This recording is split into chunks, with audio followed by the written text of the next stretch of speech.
తిరుమల శ్రీవారి లడ్డూ తయారీకి నకిలీ నెయ్యి సరఫరా చేసిన వ్యవహారంలో అప్పటి టీటీడీ చైర్మన్ వైవి సుబ్బారెడ్డి పాత్ర అనుమానాస్పదంగా ఉందని ప్రత్యేక దర్యాప్తు బృందం హైకోర్టుకు నివేదించింది.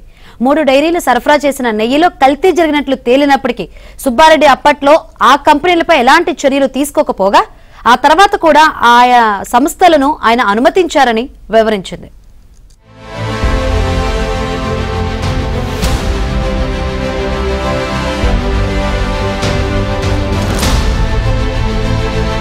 తిరుమల శ్రీవారి లడ్డూ తయారీకి నకిలీ నెయ్యి సరఫరా చేసిన వ్యవహారంలో టీటీడీ అప్పటి చైర్మన్ సుబ్బారెడ్డి పాత్ర అనుమానాస్పదంగా ఉందని సిట్ హైకోర్టుకు నివేదించింది.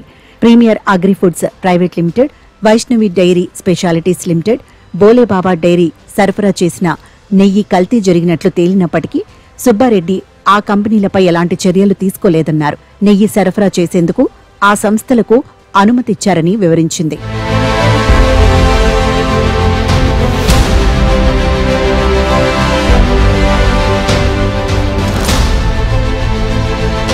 వైవి సుబ్బారెడ్డి 2019-23 మధ్య టీటీడీ చైర్మన్ గా పనిచేశారు. Premier agrifoods private limited, Vaishnavi dairy specialities limited, Bolebaba dairy సరఫరా చేసిన నెయ్యి కల్తీ జరిగినట్లు తేలింది. ఆ సమయంలో వచ్చిన ఓ అనామక ఫిర్యాదును 2022 మే 16న టీటీడీ ప్రొక్యూర్మెంట్ జీఎం సుబ్రహ్మణ్యానికి అప్పగించి Bolebaba organic dairy private limited పై విచారణ జరిపించాలని కోరారు. మైసూరులో సిఎన్డీఆర్ఐ ల్యాబ్స్ కు శాంపిల్స్ పంపించగా అదే ఏడాది ఆగస్టులో నెయ్యి పరీక్షల ఫలితాలు వచ్చాయి. నెయ్యి కల్తీ జరిగినట్లు నివేదికను ప్రొక్యూర్మెంట్ జీఎం సుబ్రహ్మణ్యం అప్పటి చైర్మన్ వైవి సుబ్బారెడ్డి దృష్టికి తీసుకెళ్లారు. కానీ premier agrifoods private limited, Vaishnavi dairy specialities limited కంపెనీలపై చర్యలు తీసుకోకపోగా 2024 వరకు నెయ్యి సరఫరా చేసేందుకు అనుమతి ఇవ్వడంతో పాటు బోలేబాబా డైరీకి 2022 అక్టోబర్ వరకు నెయ్యి సరఫరాకు అనుమతిచ్చారు.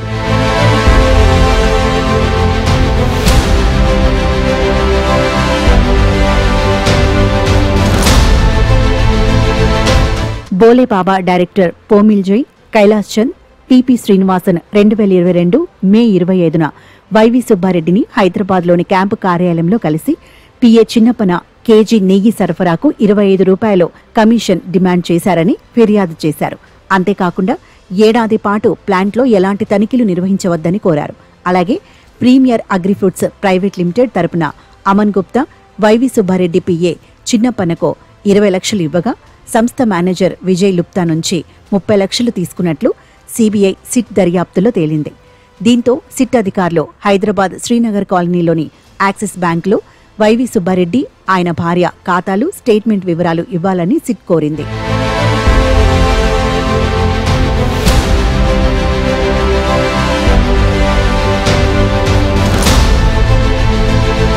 బ్యాంక్ లావాదేవీలు ఇవ్వాలని బ్యాంక్ అధికారులను సీబీఐ సిట్ కోరడాన్ని సవాల్ చేస్తూ వైసీపీ ఎంపీ వైవి సుబ్బారెడ్డి, ఆయన సతీమణి స్వర్ణలతారెడ్డి ఏపీ హైకోర్టులో పిటిషన్ దాఖలు చేశారు.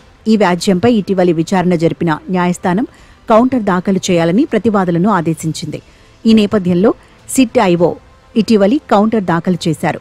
కల్తీ నెయ్యి సరఫరా వ్యవహారంలో అప్పటి చైర్మన్ వైవి సుబ్బారెడ్డి పాత్ర అనుమానాస్పదంగా ఉందని, దర్యాప్తు కొలిక్కి తీసుకొచ్చేందుకు వివరాలు కోరుతున్నామని సిట్ అధికారులు పేర్కొన్నారు. కొన్ని కంపెనీలు సరఫరా చేసిన నెయ్యి కల్తీ జరిగినట్లు తేలినప్పటికీ చైర్మన్ స్థానంలో ఉన్న వైవి సుబ్బారెడ్డి చర్యలు తీసుకోలేదని పేర్కొన్నారు. వైవి సుబ్బారెడ్డి పిటిషన్ కొట్టివేయాలని కోరుతూ సిట్ కోరింది. లావాదేవీలపై దర్యాప్తు అధికారికి అనుమానం వస్తే బ్యాంకు ఖాతాలను పరిశీలించే అధికారం ఉంటుందని సిట్ హైకోర్టుకు తెలిపింది.